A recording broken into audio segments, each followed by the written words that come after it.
तर इकडे शरद पवारांच्या राष्ट्रवादीचे धाराशिव जिल्ह्यातील नेते संजय निंबाळकर आणि भाजपचे रामेश्वर शेटे या दोन बड्या नेत्यांनी आपल्या शेकडो समर्थकांसह हाती मशाल घेतली आहे। उद्धव ठाकरे यांच्या हस्ते बुधवारी मातोश्रीवर या सगळ्यांनी शिवबंधन बांधून घेतलंय।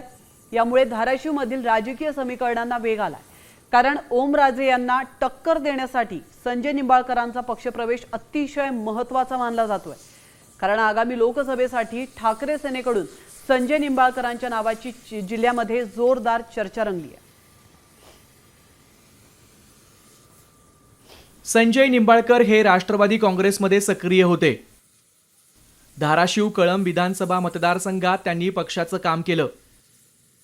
2014 मध्ये तुळजापूर मतदारसंघात त्यांनी भाजपकडून विधानसभा निवडणूक लढवली होती। 2019 मध्ये कळंब धाराशिव मतदारसंघात त्यांनी कैलास पाटलांना टक्कर दिली होती। तर 2024 मध्ये विधानसभा निवडणुकीपूर्वी ते शरद पवारांच्या राष्ट्रवादीत गेले होते।